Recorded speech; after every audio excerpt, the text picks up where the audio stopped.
2020년 마지막 예배입니다. 한 해를 보내고 새해를 맞이하는 시간입니다. 우스갯소리로 가는 년 잡지 말고 오는 년 막지 말라고 했는데 올해 같으면 가는 년은 빨리 갔으면 할 정도로 힘든 한 해였고 오는 년도 무섭기는 일반이어서 착잡한 마음으로 이 자리를 맞이합니다. 2020년이 시작할 때는 왠지 숫자가 주는 반가움으로 올 한 해는 경험하지 못한 좋은 일이 생길 것이라고 했는데 경험하지 못한 것은 분명한데 좋은 일은 아니었습니다. 그러나 그럼에도 시간은 흘러갔습니다. 벽에 둔 헌 칼렌더를 새 칼렌더로 바꿔야 할 때입니다.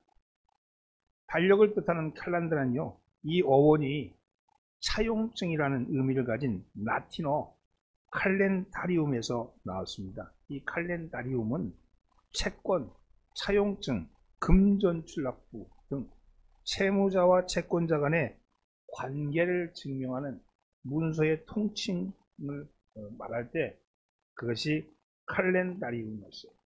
근데 이 칼렌다리움은 이 말 자체가 빚쟁이들에겐 그다지 기억하고 싶지 않은 그 다소 어두운 의미를 가진 단어입니다.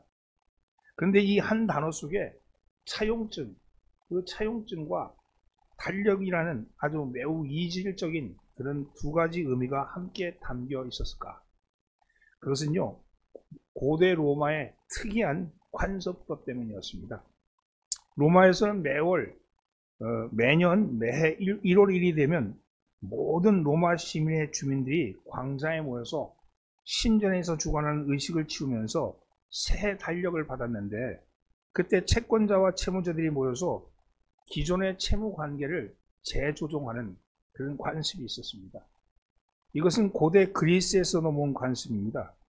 고대 채무 관계의 기본 기한은 1년인데 매해 첫날에 채무자와 채권자가 만나서 돈을 갚거나 기한을 연장했습니다. 그러나 채무자들이 이런 의무를 피하기 위해서 외국으로 도망가기가 일수다 보니까 강력한 법이 필요했습니다.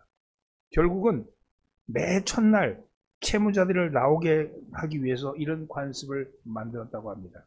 달력을 나눠주는 날이고 그날이 채권자와 채무자가 만나서 빚을 청산하는 날이죠.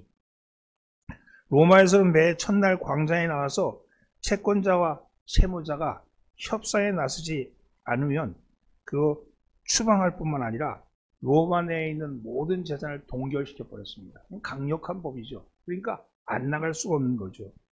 그러다 보니 새해 첫날은 달력을 받고 나서 어렵게 만난 채권자와 채무자가 칼렌다리움을 대조하면서 경론을 벌이는 날이고 자연스럽게 이 칼렌다리움은 두 가지 의미를 채무자, 채권자에 가진 차용증의 의미와 달력의 의미가 두 가지가 동시에 갖고 태어난 날이죠.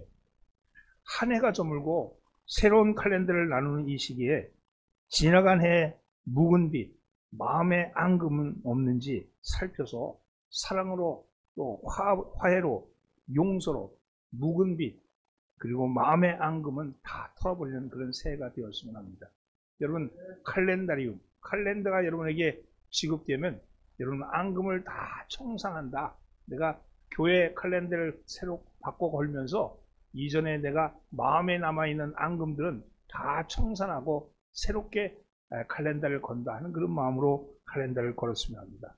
여러분 새해는요 정말 칼렌다리움의 해가 되기를 주님으로 축원합니다. 오늘 우리에게 주시는 말씀은 선지자 예레미야가 바벨론의 포로로 끌려간 이스라엘 백성들에게 전달하는 하나님의 말씀입니다. 이 선지자 예레미야가 바벨론 포로로 끌려가 있는 그 이스라엘 백성들, 그들 백성들에게 편지를 보내는 거예요. 그 편지의 내용이 오늘 말씀이죠. 이스라엘은 솔로몬 왕의 아들이었던 르호보암 시대에 북쪽 이스라엘과 남쪽 유다로 분열이 됩니다. 이게 BC 931년이에요. 그런데 그 이후에 200년 만에 722년에 북이스라엘이 아수르에 의해서 먼저 멸망하고 맙니다. 또 이때부터 130년 후인 586년에 남유다도 멸망하고 맙니다. 그러니까 예레미야는 바로 나라가 이 유대가 멸망하는 것을 지켜봤던 선지자입니다.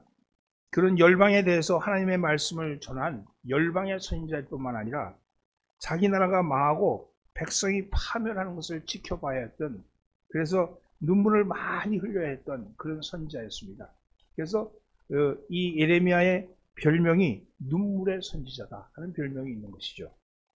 때는 지금으로부터 2600년 전이었습니다.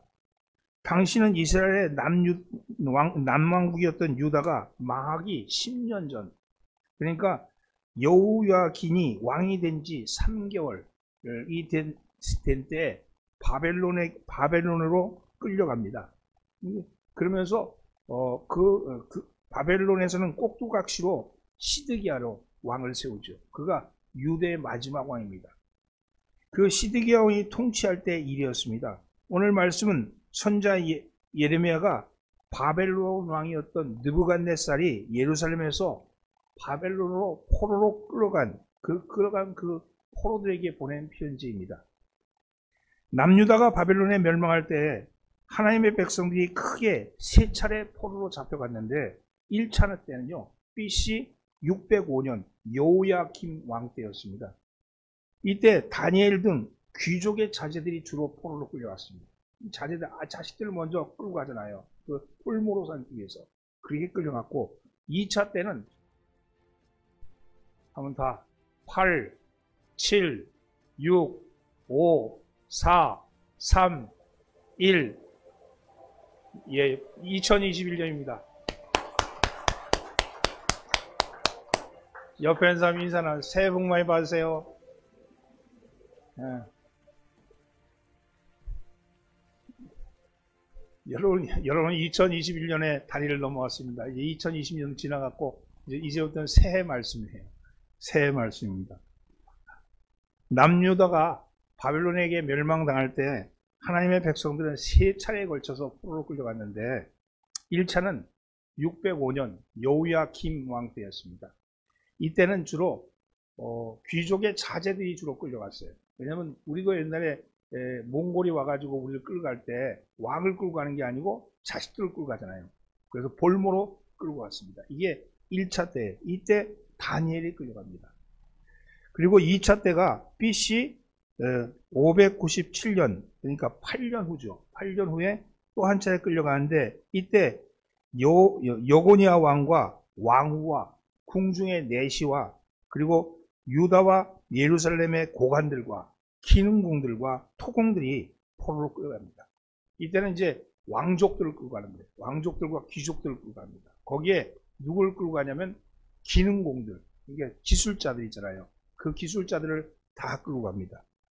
그리고 3차 때가 그것이 이제 9년, 10년 후인데 BC 586년에 나라가 완전히 멸망하죠. 꼭두각시로 세웠던 시드기야가 마지막으로 바빌론에 대항을 하다가 결국은 완전히 멸망시킵니다. 이때 시드기야는요, 2눈이 뽑힌 채 끌려갑니다. 그 자식들은 다 그 눈에 보이는 앞에서 다 죽여요. 다 죽이고 아주 느부갓네살 왕은 아주 잔인한 왕이었어요. 그래서 그를 다 죽이고 그 왕은 죽이지 않고 그를 눈을 뽑아버린 채 끌고 갑니다. 지금 이 마지막 왕 시드기야가 통치하고 있을 때, 즉 적어도 2차 때 포로들로 끌려간 사람들, 아직까지는 유다는 멸망하지 않고 여전히 유다는 나라가 성나에 있는데 포로로 끌려가 있는 2차 때 끌려간 사람들을 향해서 지금 예레미야가 편지를 보내는 거예요. 그 편지의 내용입니다. 포로로 끌려간 그 사람들의 상황은 아주 절망적이었습니다. 하나님으로부터 버림받았지 고향에서부터는 끌려와 노예로 살아야 하지. 그들의 앞에는 예전에는 상상하지도 못할 일들이 벌어지고 있는 것이죠. 비록 나라가 아주 힘들고 어렵다 할지라도 그 귀족들이나 상류층들은 살던 그들은 그 아픔을 백성들이 느끼는 아픔처럼 느끼지는 못하고 살아왔겠죠. 적어도 아무리 양식이 없다 해도 그들의 집에는 음식이 가득 차고 넘쳤고, 그리고 백성들이 일자리가 없어가지고 길바닥에 나앉아도 그들은 가지고 있는 재주를 가지고 호의호식하면서 살 수 있었습니다. 그런데 그들이 포로가 되어서 끌려오는 거예요. 예루살렘에서 바벨론까지 무려 15,000km입니다. 15,000km. 15,000km라면요. 서울에서 대만까지 거리. 서울에서 비행기로 대만까지 거리가 15,000km, 16,000km 정도 되는데 그쯤 되는 거리입니다. 그 긴 길을 걸어서 포로로 끌려온 겁니다. 어떤 사람은 코에 깨가지고, 어떤 사람은 사슬에 묶여서 이걸 걸어왔는데 4개월이 걸렸어요. 거기까지 갔는데, 이러면 그곳에서 끌려온 그들에게 있는 것은 그건 환영하는 자리가 아니고 노예 생활이죠. 종살이를 해야 했습니다. 자, 이제 그들의 반응은 두 가지입니다. 하나는 낙심해가지고 스스로를 포기하고 싶은 마음이 그들의 마음에 엄습했을 겁니다. 정든 고향을 떠나 이역만리 타국 땅에 포로로 잡혀온 그들은 하나님의 백성이라는 자부심도 잃어버렸습니다. 하나님부터 버림받다는 생각에 자신의 선민의식, 자존감도 상실해버렸습니다. 그네들은 귀족이었고 그네들은 기술자였는데 포로로 끌려와서 종살이를 할 때 그네들의 낙심한 마음은 얼마나 컸겠습니까? 희망은 사라지고 절망의 포로가 되고 말았던 것이죠. 또 다른 한쪽은요, 그런 중에도 거짓 선지자들의 말에 미혹되어서 험한 꿈을 꾸고 있었습니다. 거짓 선지자들은 사람이 듣고 싶어하는 말만 그 말을 지어서 이것이 하나님의 말씀이다 하고 이렇게 말하는 사람들이죠. 대표적인 예가 하나냐입니다. 그는 하나님이 바벨론 포로의 멍에를 2년 안에 깨고 포로로 해서 돌아오게 할 것이다. 이렇게 선언합니다. 하나님의 말씀이라 그러면서 그렇게 선언하는 거죠. 예레미야서 28장 1절로 3절에 그 말씀이 나옵니다. 바로 29장 전에 28장이죠. 그해 곧 유다 왕 시드기야가 다스리기 시작한 지 4년 5째 달 기브온 앗술의 아들 선지자 하나냐가 여호와의 성전에서 제사장들과 모든 백성이 보는 앞에서 내게 말하여 이르되 만군의 여호와 이스라엘의 하나님이 이같이 일러 말씀하시기를 내가 바벨론 왕의 멍에를 꺾었느니라. 내가 바벨론 왕 느부갓네살이 이곳에서 빼앗아 바벨론으로 옮겨간 여호와의 성전 모든 기구를 2년 안에 다시 이곳으로 되돌려 오리라. 이게 하나님의 말씀이라고 하면서 하나냐가 선포하는 말씀이었죠. 만일 바벨론에 끌려간 사람들이 이 말을 듣게 되면 어떤 기대를 갖겠습니까? 마음이 붕 떠서 2년만 참으면 된다. 2년만 있으면 돌아간다. 그렇게 생각하지 않았겠습니까? 결국은 한 해 한 해 그때마다 듣기 좋은 말을 계속되어 되는 거짓 선지자의 말을 듣다가 결국은 하나님의 뜻과는 상관없이 시간만 보내게 되고 만다는 것이죠. 하나님은 이런 포로 생활하는 이스라엘 백성에게 예레미야를 통해서 주시는 말씀은 두 가지입니다. 두 가지 말씀입니다. 첫째는 바벨론 포로가 된 그들이 앞으로 어떻게 해야 하는가 하는 문제였고, 다른 하나는 그들을 바벨론의 포로에서 사로잡혀게 하신 하나님은 어떤 분이시고 하나님이 원하시는 것은 무엇인가 하는 것이었습니다.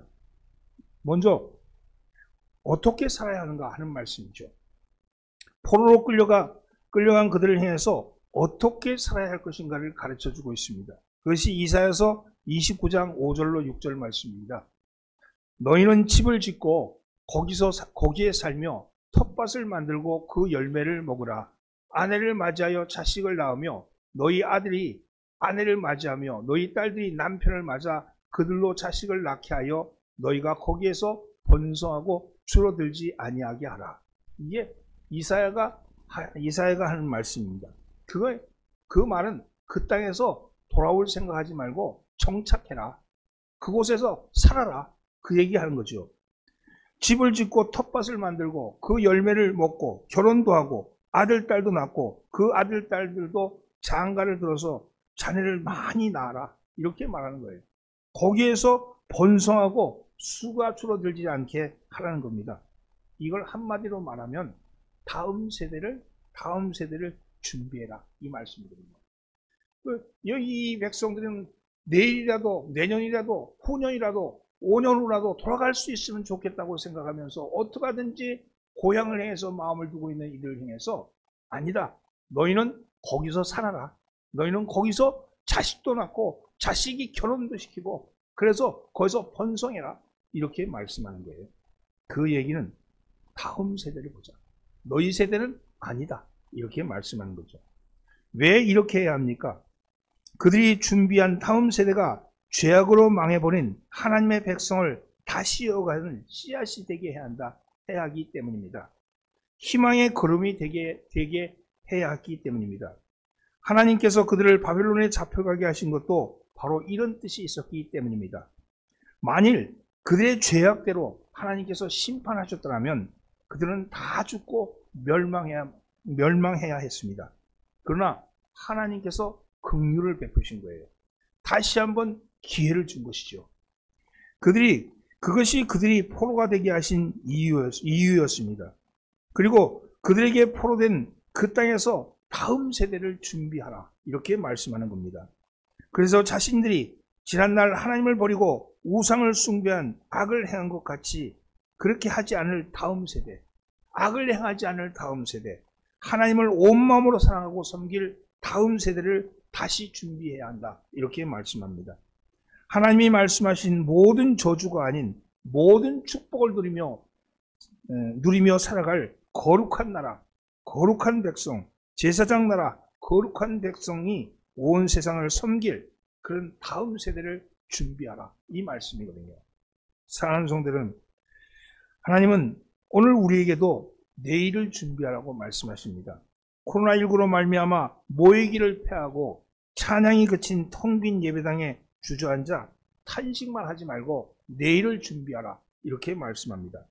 눈에 보이는 표면적인 역사 이면에는 눈에 보이지 아니하는 하나님의 섭리가 있습니다. 우리의 눈에 보이는 상황이 아무리 황폐하고 험악하여도 그 상황을 주관하시는 하나님의 뜻이 있습니다. 마치 황량한 모래사막 속에서 지하수가 흐르듯이 이 코로나 팬데믹으로 말미암아 성장은 멈추고 모든 부분이 퇴보하여 보이지만 하나님은 새로운 문명을 준비하고 있다는 겁니다. 이 코로나19 이 시대가 지나고 나면 새로운 문명의 시대가 도래합니다. 이 새로운 문명의 시대를 준비하라고 말합니다. 이러한 때 교회를 향해서 새로운 문명의 때에 신앙을 이을 다음 세대를 준비하라고 말씀하시는 겁니다. 만몬의 신상에 절하지 않는, 물질주의에 물들지 않는 차분하고 정결한 이슬 같은 다음 세대를 준비시켜야 합니다. 그것이 오늘 물질의 포로가 되고 부흥의 환각의 포로가 되어서 마침내 코로나 팬데믹에 절망하고 있는 우리에게 주시는 하나님의 말씀입니다. 오늘 어쩌면 우리는 부흥의 그 환각에 빠져서 하나님의 진실한 하나님의 뜻을 잃어버리고 있는지도 모르죠. 하나님의 뜻을 살피라 그러시는 이 시대에 하나님이 주시는 말씀이 오늘 이 말씀입니다. 오늘 여러분 다음 세대를 준비하시는 여러분 되기를 주님으로 축원합니다. 두 번째는요. 그러면 하나님은 어떤 분이신가 하는 거예요. 그들을 바벨론 포로로 사로잡혀 가게 하신 하나님은 어떤 분이신가 하는 겁니다. 하나님은 표면적인 세상 역사의 이면에서 섭리의 역사를 주관하시는 분이십니다. 이 하나님은 천지를 창조하신 하나님이며 우리를 예수 그리스도를 통해 구원하신 구원의 하나님이시기도 하십니다. 때로는 하나님은 포악한 바벨론 왕 느부갓네살을 종으로 삼으셔서 역사를 이끌어 가십니다. 그것은 오늘도 마찬가지입니다. 여러분 그 독재자, 그 포악한 독재자를 성경에 보면 나의 종이라 그래요. 하나님께서 이 느부갓네살을 종으로 삼으셔서 역사를 끌어가신다는 거예요. 여러분 그것은 오늘도 마찬가지죠. 우리가 성경 공부를 하는 것은요. 역사 이면에서 역사를 주관하시는 하나님의 뜻을 알기 위해서입니다. 사랑하는 성도는 여기서 우리는 우리에게 주시는 하나님의 음성을 들으셔야 합니다. 말씀 안에 담겨있는 하나님의 뜻을 살피셔야 합니다. 오늘 한국교회의 상황은 마치 바벨론 포로로 끌려온 유다 사람의 처지와 비슷합니다. 교회의 성장은 멈추고 오히려 퇴보하고 있습니다. 교회 안에는 이미 고령 사회로 진입하여서 교회 학교가 사라지고 있습니다. 젊은이들은 쳐다보기 힘들고 어린아이의 찬양 소리는 그치고 말았습니다. 화려하게 지은 몇몇 대형 교회를 제외하고는 중소교회는 예배당의 좌석수를 채우지도 못하고 있는 실정입니다. 그나마 2020년도에는 코로나 팬데믹으로 모든 교회가 비대면으로 예배를 전환시키고 그나마 대면 예배도 20%의 인원만이 참여할 수 있었습니다. 각종 모임은 사라졌고 하나님을 찬양하던 성가대는 함께 입을 모을 일이 없어졌고 함께 식사를 나눈 때가 가물가물해져 가고 있습니다. 월세 교회들은 임대료를 내지 못해서 거리에 나앉고 목사들은 이중적으로 뛰어야 입에 풀칠을 할 수밖에 없는 그런 상황입니다. 신학교를 졸업한 예비 목회자들은 청년 실업수당을 받으려고 관공서에 줄을 대고 있는 실정입니다. 이것은 한국 교회 위기입니다. 그런데 무엇보다도 큰 위기는 우리 세대야 그럭저럭 신앙생활을 하겠지만 우리의 뒤를 이을 다음 세대가 준비되어 있지 않다는 것이죠. 세상으로부터의 공격도 만만치 않습니다. 기독교를 비하하는 개독교라는 말이 유행어가 되었고 일부 몰지각한 목사와 교회들의 튀는 행동이 전체 교회를 비호감의 집단으로 매도하고 있습니다. 몇몇 정치 목사들의 무분별한 선동이 교인들을 태극기 세력의 아류로 전락시키고 말았습니다. 신천지, 하나님의 교회 등과 같은 사이비 창궐은 교회의 위협이 되어서 신실한 양들을 미혹해 합니다. 마치 가을에 잘 익은 사과나무를 태풍이 흔들어서 무수하게 많은 사과들이 땅에 떨어진 것 같습니다. 건전한 교회는 성도 한 명을 전도하는데 무지하게 힘든데 이단들은 5년, 10년 된 성도를 하루아침에 미혹해서 데려갑니다. 이것은 악이 선을 이기는 것 같은 모습이 보여지는 것이죠. 그럼에도 불구하고 이것조차도 하나님께서 허락하신 일이라면 우리는 하나님의 생각을 물어야 합니다. 하나님의 뜻을 물어야 합니다. 하나님의 뜻, 하나님의 생각은 하나님만이 아시죠. 그것이 오늘 바로 11절 말씀입니다. 함께 봉독합니다. 여호와의 말씀이니라. 너희를 향한 나의 생각을 내가 아나니 평안이요 재앙이 아니니라. 너에게 미래와 희망을 주는 것이니라. 오늘 하나님의 뜻, 하나님의 생각은 재앙이 아니라 평안이라고 말씀합니다. 하나님의 생각은 우리에게 미래와 희망을 주는 것이라고 말씀합니다. 오늘 여러분 이런 상황이 어떻게 우리에게 희망이고 어떻게 미래입니까? 눈으로 쳐다보는 건 전부 다 망할 것 같고 전부 다 부서질 것 같고 전부 다 쓰러질 것 같고 전부 다 없어질 것 같은데 이것이 어떻게 하나님이 우리를 위해서 재앙이 아니고 평안이라고 말씀하시고 이것이 미래와 희망을 주는 일이라고 말씀하실까요? 이것이 오늘 우리가 읽어야 될 말씀입니다. 여러분, 하나님이 하시는 일을 어떻게 보아야 하는지를 가르쳐 주는 거예요. 사람의 편에서 보면 바벨론으로 포로로 끌려오는 일은 재앙이지 평안일 수도 없습니다. 그런데 하나님은 오히려 그 바벨론 포로로 끌려간 것이 재앙이 아니라 평안이라 이렇게 말씀하는 거예요. 이것은 왜일까요? 관점의 차이입니다. 관점의 차이. 어느 언덕에 귀하게 자란 나무가 있었어요. 그 언덕에서 그 나무는 자기보다 더 아름답고 훌륭한 나무가 없다고 그렇게 여겼습니다. 언덕도 그 나무를 품고 있는 것이 언덕의 자부심이었고 자랑이었습니다. 그런데 어느 날 사람들이 트럭으로 몰려와가지고는 그 나무를 포크레인으로 뿌리채 뽑아서 새끼줄로 묶어서 차에 싣고 가버린 겁니다. 나무의 입장에서는 청천벽력 같은 일이죠. 언덕에서 뿌리채 뽑혀서 옮겨졌으니까요. 그런데 나무가 실려간 후에는 더 많은 포크레인과 불도저가 와서 언덕을 허물어 버렸습니다. 언덕에 있던 나무들은 모두 잘려나가 버렸습니다. 사람들은 언덕을 허물고 거기에 집을 지을 계획을 세웠던 것이죠. 뿌리채 뽑혀 실려가는 나무의 입장에서 보면 끌려갈 때 그는 재앙이죠, 재앙. 내가 잘 있는 그 언덕에서 끌려가는 거니까요. 뿌리채 뽑혀서. 그러나 결과적으로 보면 그 나무만 살은 것입니다. 그 나무에게 나중에 평안이 온 것이죠. 여러분, 바벨론 포로로 끌려간 사람들은 그들이 볼 때 포로가 되지 않은 사람들은 평안하고 자기들은 재앙을 당한 것 같다고 생각했습니다. 그러나 하나님 편에서 보면 오히려 포로가 되어간 것은 평안을 위한 선택된 사람이라는 것이에요. 그 이유는 무엇일까? 그것은 포로가 된 것에는 그들에게 미래와 희망을 주는 하나님의 계획이 있기 때문이라는 겁니다. 비록 포로의 낮은 처지지만 다음 세대를 준비하는 하나님의 구속의 역사에 쓰시려는 계획이 있었기 때문입니다. 그래서 곧 닥칠 죄악에 대한 심판으로 칼과 기근과 전염병이 임하는 곳에서 바벨론으로 피하게 하신 겁니다. 여러분, 10년 후에 포로로 끌려가지 않은 사람들은 그들이 칼과 기근과 전염병으로 심판을 받게 되죠. 끌려가지 않은 그들은 거기서 다 죽고 맙니다. 그런데 오직 남은 것은 바벨론 포로로 끌려간 사람들만이 남은 것이죠.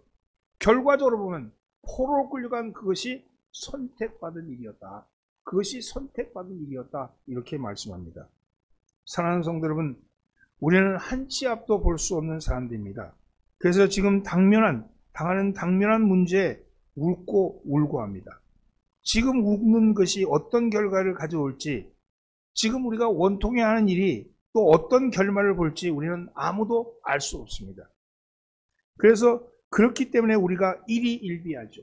작은 일 하나에 그냥 기뻐하고 작은 일 하나에 그냥 슬퍼하고 일희일비하는 것이 우리들의 모습입니다. 그러나 하나님은 미래를 붙들고 계시는 겁니다. 여러분, 우리의 미래가 하나님의 생각 속에 있습니다. 하나님의 계획 속에 우리의 미래가 있습니다. 하나님이 우리에게 주시고자 하는 것은 재앙이 아니고 평안이니라 이렇게 말씀합니다. 그리고 미래와 희망이다 이렇게 말씀합니다. 사랑하는 성도는 이것을 믿으시기 바랍니다. 하나님의 절대 의지, 하나님의 절대 뜻을 믿으시기 바랍니다. 지금 억울하고 지금 원통하고 나한테 왜 이런 일이 생길까? 그것 때문에 안타까워하지만 포로로 끌려가는 게 그거 아니겠어요? 그러나 그것이 오히려 나중에 보면 하나님의 계획이었다는 거예요. 우리에게 모든 것이 무너지고 모든 것이 망하여도 미래와 희망을 주시는 하나님이 있다는 사실, 그 한 가지 사실이 있는 것으로만도 우리는 행복합니다. 오늘 여러분, 하나님의 뜻, 하나님의 의지, 하나님의 계획에 전적으로 신뢰하시길 예수님을 축원합니다. 나는 하나님의 계획에 전적으로 동의합니다. 아멘. 그렇다면 어떻게 해야지 이 재앙과 같은 상황에서 평안을 찾으며 미래와 희망을 품고 살아갈 수 있겠습니까? 그럼에도 불구하고 내가 당하고 있는 이 재앙, 내가 재앙이라고 느끼는데 그걸 어떻게 평안으로 바꿀 수 있을까? 어떻게 내가 이 어려운 상황 속에도 희망과 미래를 바라볼 수 있을까 하는 것이죠. 그것은 바로 12절과 13절 말씀에서 말씀합니다. 함께 봉독합니다. 너희가 내게 부르짖으며 내게 와서 기도하면 내가 너희들의 기도를 들을 것이요 너희가 온 마음으로 나를 구하면 나를 찾을 것이요 나를 만나리라. 아멘. 하나님은 좋은 일을 준비하고 계시지만 그러나 이것은 아무에게나 주어지는 것은 아닙니다. 오직 이것을 확실히 믿고 구하고 바라는 자에게 절대 긍정, 절대 확신의 신앙, 그 믿음을 가지고 따르는 자에게 이루어지는 것이라는 거예요.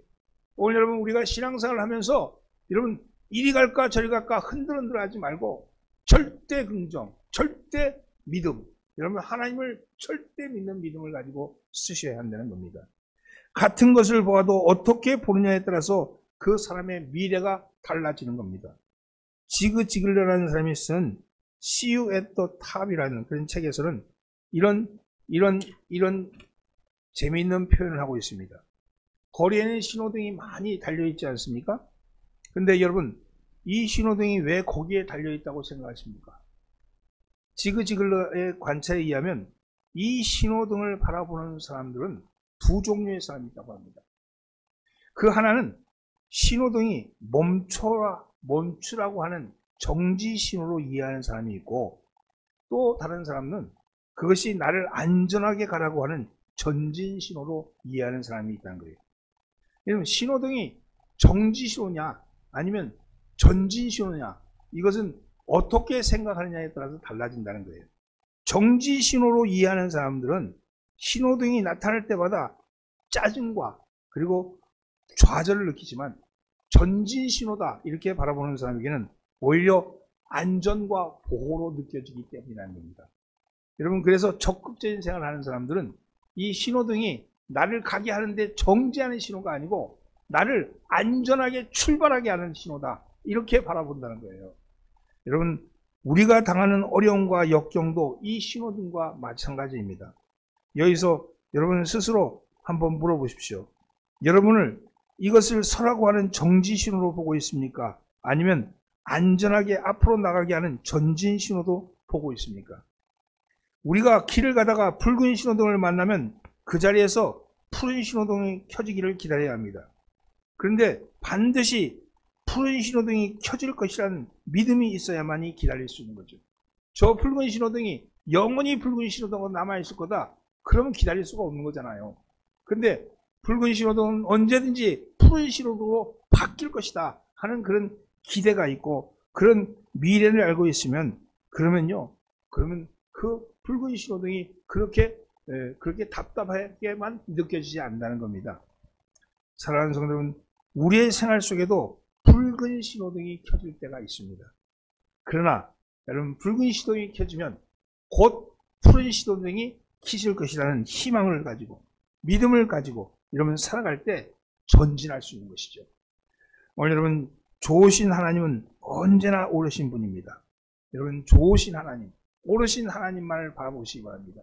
내가 지금 내 삶에 있어 붉은 신호등이 내 삶에 켜졌다면 여러분 기둘리십시오. 하나님의 뜻을 믿고 하나님이 나에게 좋으신 하나님이야. 하나님이 나에게 오르신 하나님이야. 내게 붉은 신호등이 켜졌다면 지금은 서라고 말씀하실 때니까 섰다면 기다려야지. 기다리면 하나님의 뜻이 이루어진다는 거예요. 오늘 여러분 이것을 믿으시기 바랍니다. 그러면 여러분 어떻게 기다려야 합니까? 그저 기다리는 것이 아니고 오늘 말씀대로 여러분 말씀하잖아요. 너희가 온 마음으로 나를 구하면 나를 찾을 것이고 나를 만나게 될 것이다. 온 마음입니다. 여러분 온 마음, 온전한 마음이죠. 여러분 온전한 마음으로 하나님께 구하시고 하나님을 찾으십시오. 그러면 하나님이 만나실 겁니다. 여러분 우리에게 붉은 신호등이 켜졌다는 것은 무엇을 의미합니까? 기도하라는 말씀 아니? 구하라는 말씀 아니? 찾으라는 말씀 아니? 그때 하나님과 만나서 문제를 해결할 때 여러분의 미래와 희망이 보인 것 아니겠습니까? 2020년도 여러분 방금 지나온 그 20년도의 해가 근년이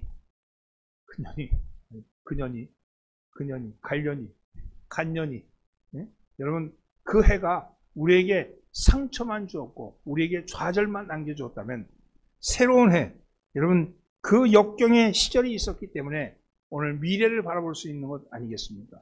한국 교회를 향해서 지금 새로운 하나님이 바람을 불어넣으시라고 말씀합니다. 여러분 지금은 많은 사람들이 모여들 것이 아니고 정말로 이슬 같은 씨앗 같은 보배 같은 다음 세대를 준비해야 합니다. 그 일을 위해서 교회가 힘써야 되고 그 일을 위해서 준비해야 합니다. 여러분 그래야 할 때 하나님께서 그들을 통해서 또 다른 비전을 우리에게 주실 줄 믿습니다. 전적으로 하나님을 신뢰하십시오. 하나님의 약속을 신뢰하십시오. 하나님의 약속이 눈에 보이지 않고 흔들린다면 그럴 때마다 오늘 주신 말씀을 들고 여러분 그 말씀으로 내 말씀으로 여기고 이 말씀을 묵상하며 이 말씀을 붙들기를 바랍니다. 오늘 말씀이 이렇게 말씀합니다. 나 여호와가 말하노라 너희를 향한 나의 생각은 재앙이 아니라 곧 평안이요 너희에게 미래와 희망을 주는 것이라. 너희가 내게 부르짖으며 내게 와서 기도하면 내가 너희들의 기도를 들을 것이요 너희가 온 마음으로 나를 구하면 나를 찾을 것이요 나를 만나리라. 사랑하는 성도는 2020년도에는 오늘 우리에게 주시는 하나님의 말씀은 예레미야서 29장 11절로 13절 말씀입니다. 이 말씀이 2021년도의 말씀이 되어서 여러분 하나님 앞에 부르짖고 하나님 앞에 기도하고 하나님 앞에 구하고 하나님을 찾는 그런 한 해가 되어서 하나님이 우리에게 준비된 계획들을 이루는 것을 증언하는 그런 한 해가 되기를 예수님으로 축원합니다. 기도하겠습니다. 하나님, 오늘 우리는 2021년도의 첫 시간을 예배당에서 맞이합니다. 첫눈으로 하나님의 말씀을 보고 첫 입술로 하나님을 찬양하며 첫 귀로 하나님의 말씀을 듣습니다.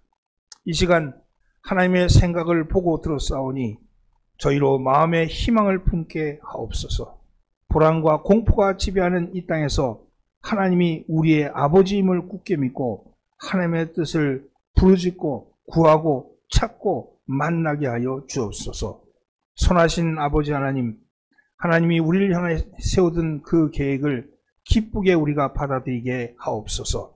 2021년도에는 하나님의 뜻을 증거하고 증언하는 한 해가 되게 하여 주옵시고, 우리 덕정교회가 하나님 69주년을 맞이했는데 69주년을 맞이하며 아버지 새로운 계획, 새로운 꿈을 꿀 수 있는 그런 한 해 될 수 있게끔 역사하여 주옵소서. 특별히 하나님 2022년도에는 하나님 70주년에 우리가 선한 계획을 가지고 있습니다. 하나님 그 선한 계획이 알맞은 곳, 알맞은 장소, 꼭 필요한 곳에 쓰임받게 하여 주셔서 저희가 하나님 그저 우리끼리 먹고 살고 죽는 것이 아니라 하나님의 뜻을 행하는 그런 교회, 하나님의 명령을 준행하는 교우들로 삼아 주옵소서. 주의 크시는 종이 함께할 믿사옵고 우리를 구원하신 예수 그리스도 받들어 기도드리옵나이다. 아멘.